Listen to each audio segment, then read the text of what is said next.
سلیمان بن عبد الملک نے اپنی جگہ سے اٹھ کر ان کا استقبال کیا، خریم بن عمر اور بنانہ بن حنظلہ کے پاس بیٹھنے کے لیے کہا۔ جب دونوں بیٹھ گئیں تو سلیمان نے خریم بن عمر کو مخاطب کرتے ہوئے کہنا شروع کیا، ابن عمر، میں تمہارا شکر گزار ہوں کہ تم نے حالات کی اصلیت سے مجھے آگاہ کیا ہے، پر یہ تو کہو کہ تم اور بنانہ بن حنظلہ دونوں یزید بن ابی قبشہ کے تحت کام کرنے کے لیے تیار کیوں نہیں ہوئے؟ سلیمان بن عبد الملک کے اس سوال پر لمحہ بھر کے لیے خریم بن عمر کے چہرے پر ہلکی سی مسکراہٹ نمودار ہوئی۔ پھر اس نے سلیمان بن عبد الملک کی طرف دیکھتے ہوئے کہنا شروع کیا، امیر المؤمنین، دیار قلب و ضمیر میں وفا کا بڑا مقام ہوتا ہے، اور جس مجاہد میں یہ مقام نہ ہو وہ اپنی قوم، اپنی ملت کی کوئی خدمت نہیں کر سکتا۔ میں جب وقت کے آئینے میں گزرے لمحوں کے ہجوم میں یزید بن ابی قبشہ کے ماضی اور حال کی پرچھائیاں دیکھتا ہوں تو میرے ذہن میں، میرے دل میں اس کے خلاف نفرت اور بد اعتمادی کے سوا کچھ نہیں رہتا۔ امیر المؤمنین، آپ برا نہ مانیے گا، میں اس یزید بن ابی قبشہ کو اچھی طرح جانتا ہوں۔ بنانہ بن حنظلہ بھی اس سے خوب آگاہ ہے۔ یہ بصرہ میں ہمارا ہم مکتب بھی رہا ہے، اور بصرہ میں جس قدر کند ذہن اور نالائق شاگرد تھے، یزید بن ابی قبشہ ان سب میں سر فہرست تھا۔ امیر المؤمنین، میں اور بنانہ بن حنظلہ دونوں غریب اور سادہ انسان ہیں۔ یاد رکھیے، چشم و بینائی آپس میں کٹ سکتے ہیں، ارض و سما مرکز سے ہٹ سکتے ہیں، شمع اپنی جگمگاہٹ سے، خون اپنی تمازت سے محروم ہو سکتے ہیں، لیکن صاحب ایمان غریب اور سادہ لوگ وفا کا دامن نہیں چھوڑتے۔ میں مزید یہ بھی کہوں گا کہ یہ یزید بن ابی قبشہ جھروکوں، میناروں، چھتوں پر کھڑے ہو کر تاریک دل کی صدیوں پرانی داستانیں تو سنا سکتا ہے، سردی میں ہاتھ پھیلا کر آگ تاپ سکتا ہے، مگر محرومیوں کی آنچ کے اندر کھڑے ہو کر زندگی کے دشت میں آزادی کا تڑپتا جذبہ نہیں بن سکتا۔ یاد رکھیے، مجاہد وہ ہے جو منافقت، رشک، شبہوں، جھوٹی وفا کو، کھوکھلی شہرت کو لات مار کر نفرت کے گھپ اندھیروں میں بھی اپنی قوم، اپنی ملت کے لیے پیار کا امرت بن جائے۔ مجاہد وہ ہے جو ڈنگ اور تعصب سے چشم پوشی کرتے ہوئے اپنے مسلمان، دیس پردیس، گورے کالے، امیر و غریب، دوست و دشمن سب کو اپنے ساتھ ملا کر اپنی قوم، اپنی ملت کی سطوت کا سامان فراہم کرتا ہے۔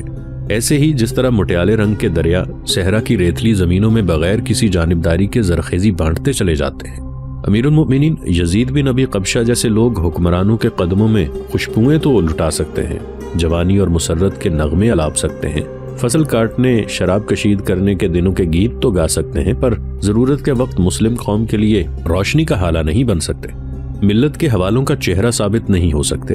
میں نے اس کے چہرے پر صداقت نہیں دیکھی، میں نے اس کی آنکھوں میں انقلاب، ابن آدم کی بو نہیں پائی۔ وہ نہ صرف یہ کہ اعلیٰ لشکری قیادت کی قابلیت اور سیاسی بصیرت سے محروم ہے، بلکہ میں یہ کہہ سکتا ہوں کہ وہ گروہ بندی اور انتشار سے کام لیتے ہوئے تعمیر اور تخریب کو آپس میں لڑا تو سکتا ہے، پر اخوت کی قدر و قیمت نہیں جانتا۔ امیر المؤمنین، میں زمانے کی گمنام دھول میں دفن تو ہو سکتا ہوں، پر ایسے بد اعتماد شخص کے ساتھ کام نہیں کر سکتا۔ خریم بن عمر خاموش ہو گیا۔ اس موقع پر سانکرا، گدیری، بنانہ بن حنظلہ اسے توصیفی انداز میں دیکھ رہے تھے۔ سلیمان بن عبد الملک بھی تھوڑی دیر تک مسکراتا رہا، پھر بول پڑا، اگر میں تمہیں سندھ کا والی مقرر کر دوں تو تمہارا کیا خیال ہے؟ خریم بن عمر جھٹ سے بول پڑا، اگر میں بنانہ بن حنظلہ اور ذکوان بن علوان تینوں آپ کی نگاہوں میں مجرم نہیں ہیں تو میں آپ سے گزارش کروں گا، ہمیں جانے دیجئے۔ میں نے اپنے دل میں عہد کر رکھا ہے کہ میں اب کسی بھی جنگ میں شرکت نہیں کروں گا، بلکہ اپنی بیوی کے ساتھ اپنی بستی میں ایک عام اور معمولی گدڑیے کی حیثیت سے گمنام اور سادہ زندگی بسر کروں گا، بس اس کے علاوہ میری کوئی خواہش نہیں ہے، نہ مجھے کچھ چاہیے۔ خریم بن عمر کی اس گفتگو کا جواب سلیمان بن عبد الملک دینا ہی چاہتا تھا کہ حاجب اندر آیا اور سلیمان بن عبد الملک کے ساتھ رازدارانہ سی گفتگو کی، پھر باہر چلا گیا۔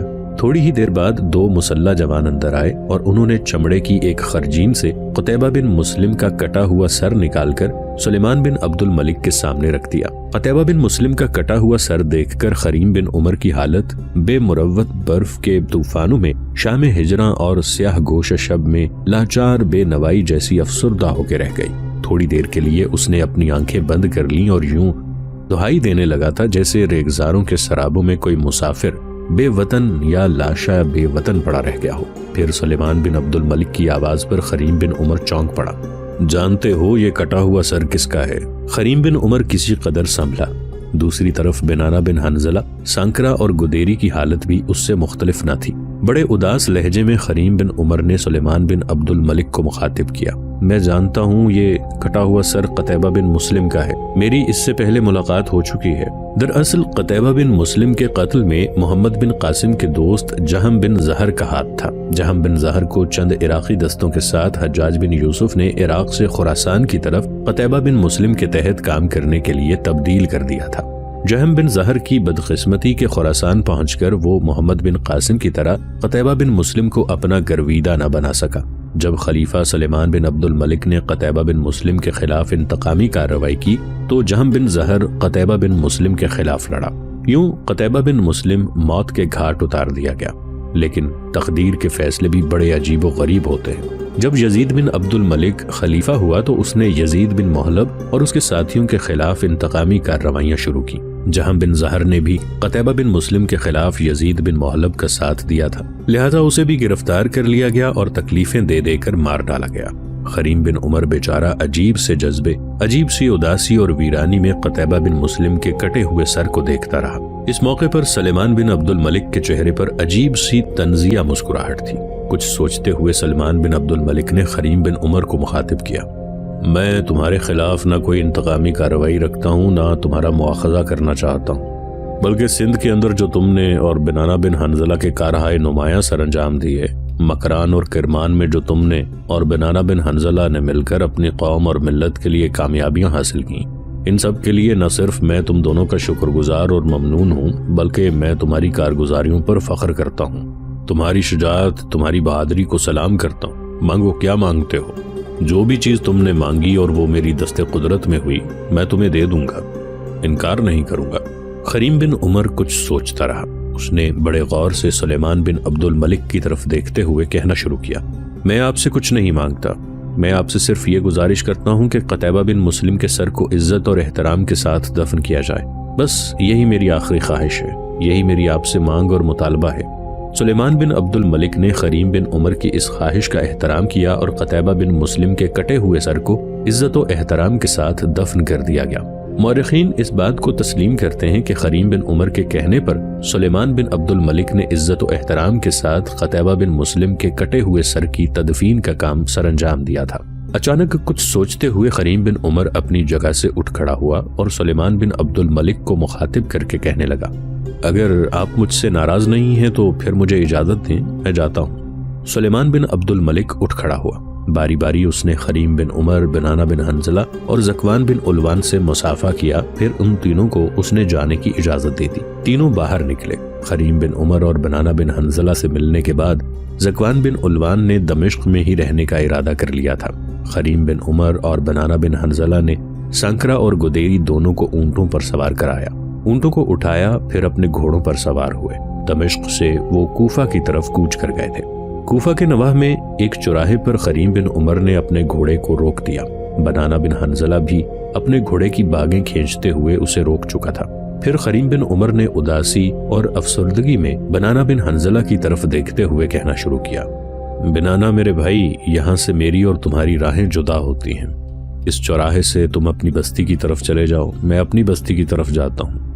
میری تم سے التماس ہے کہ گاہے بگاہے میرے ہاں آتے رہنا، مجھ سے ملاقات رکھنا، میں بھی تمہارے ہاں آنے کی کوشش کروں گا۔ آؤ اونٹوں کو بٹھائیں، جدا ہونے سے پہلے گدیری اور سانکرا ایک دوسرے سے مل لیں۔ خریم بن عمر کی اس گفتگو سے بنانہ بن حنظلہ اداس اور ویران ہو گیا تھا۔ دونوں اپنے گھوڑے سے اترے، اونٹوں کو بٹھایا، سانکرا اور گدیری کو انہوں نے باہر آنے کے لیے کہا۔ پھر خریم بن عمر نے گدیری کو مخاطب کرتے ہوئے کہا، گدیری میری بہن، جس چوراہے پر ہم کھڑے ہیں، اس چوراہے کے بائیں جانب جو راستہ جاتا ہے یہ بنانہ بن حنظلہ کی بستی کو جاتا ہے۔ جو راستہ سیدھا آگے جا رہا ہے اس پر تھوڑا سا آگے میری بستی پڑتی ہے۔ یہاں سے تم اور بنانہ بن حنظلہ اپنی بستی کی طرف جاؤ گے، میں اور سانکرا آگے بڑھ جائیں گے۔ میں نے بنانہ بن حنظلہ سے کہا ہے کہ کچھ دن اپنی بستی میں رہنے کے بعد ہمارے ہاں آئے، اس طرح ملاقاتوں کا سلسلہ جاری رہے گا۔